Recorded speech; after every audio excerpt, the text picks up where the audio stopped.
Being here at the University of Colorado, we're obviously very excited this time of year, and I love our team. Got a chance to be, I think, pretty special, but I know where we are today and where we're going to be in February and March, hopefully, is two totally different teams. We got to continue to improve and get better, and we've got a lot of room for improvement. But this team has a very high ceiling, and I like it. I love our work ethic, and I think there's two things when it comes to postseason play in the NCAA tournament we have to be aware of, and it's our job on a day-to-day basis to remind our players of that. And that is, number one, past performance is in no way, shape, or form indicative of future opportunities. And this is a new year. This is a brand new year for this team. The fact that we've been to 4 straight postseasons and 3 straight NCAA tournaments in no way guarantees this team that opportunity at the end of the year. You earn that opportunity for what you do throughout the season. And that starts on November 14th.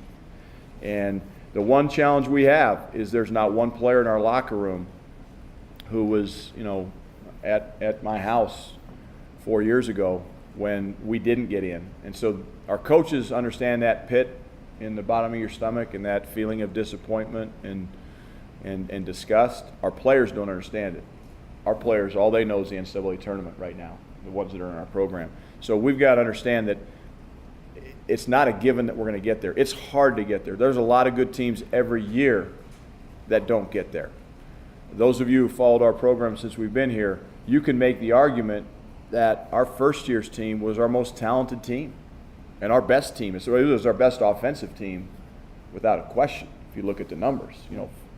Field goal percentage and 5th in the country, and free throw percentage and points per game. I think we averaged almost 80 points a game that year with Alec and Corey and Levi and that crew. So our best team at Colorado arguably didn't make the tournament, and the 3 behind them did. So, but they did because they defended, they rebounded, and we took care of business in November and December. And that's what I want our players to understand. November 14th against Drexel is just as important as February 14th against whoever Pac-12 team we're playing. And the opportunities that are there in November, December, we got to make sure we capitalize on, and we don't let those opportunities slip through our fingers, because at the end of the year, those are the ones that come back and bite you. So that's the challenge, is to get our team mentally, physically, emotionally ready to play all 30 games that are on our schedule. And then hopefully if we do our job there, then the postseason takes care of itself.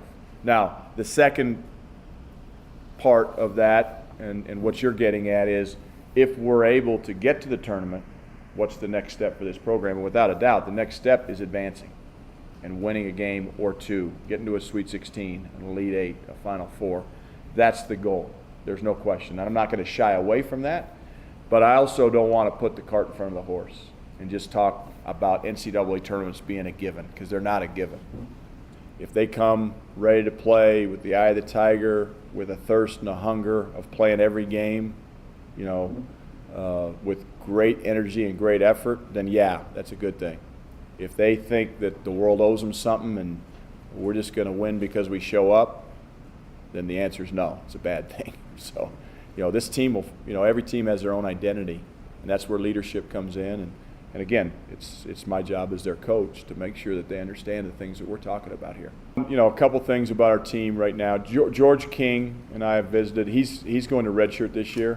And with that being said, he's probably shown as good of improvement from the perimeter shooting the ball. And redshirting, there's a lot of things that go into it. It's not just the basketball part of it, and much like Wesley's decision to do it his freshman year, a lot of it has to do with trading, a year where maybe your minutes might be 10 to 15 minutes a game, and trading that for your 5th year where, I would expect George to be a starter and playing 30 minutes a game type thing. So he's going to redshirt. Again, that's assuming that we're healthy and everybody's ready to go, which right now we're dinged up a little bit, but we'll be fine by November 14th, I believe. It's funny. Number one, scheduling is recruiting is the most important thing. Scheduling is like 1A. And recruiting is hard. Scheduling is just as hard. It's really, really hard. I mean, you think people lie in recruiting. They lie in scheduling more. and hard to get people to come to Boulder. Again, the Auburn game at 11 o'clock at night is not my most ideal scenario, but it presented itself, and we took the opportunity to sign up for that game. But it gives you an indication of how hard it is. A lot of people look at our non-conference schedule this year and they say, well, geez, there's no Oklahoma State, there's no Baylor, there's no Kansas. But if you look at our non-conference schedule this year and last year, and you took the previous year's RPIs, which is all we have to go with, because I know what every team on our non-conference schedule's RPI was last year. I don't know what it's going to be this year. That's yet to be determined. And if you make the assumption that when we go to Hawaii, if we're fortunate enough to beat DePaul, and we're fortunate enough to play George Washington in the semifinals and play Wichita State in the finals, our RPI from our non-conference this year is actually 2 points stronger than it was last year. So it's actually a stronger, if you make those two assumptions about the Hawaii teams, it's a stronger non-conference schedule than it was last year. It doesn't look like it because you don't have the marquee names. But Drexel's a bunch of tough Philadelphia kids that are well coached, and they're going to play hard. A week from Friday when we open up, Bruce Pearl's going to, I think he's got 8 presses.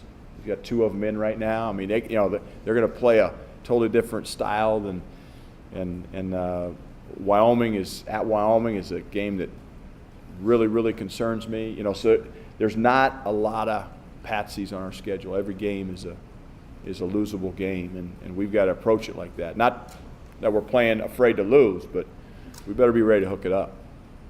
At the end of the day, my job is to keep it real. My job is to keep it real with you. My job is to keep it real with our team. All right? And the reality is that last year's team was 14-2 when Spencer Dinwiddie when he went down. And it was 9-10 after he went down. So that's what we got coming back. We're adding Torrey Miller, we're adding Dom Collier, which is good. We only lost Spencer. So the challenge for our team is do we go from a 9-10 team to a team that can win the majority of our games, or are we going to be a 500 team? I think we're a team that can win the majority of our games. But the reality is that's what we got coming back.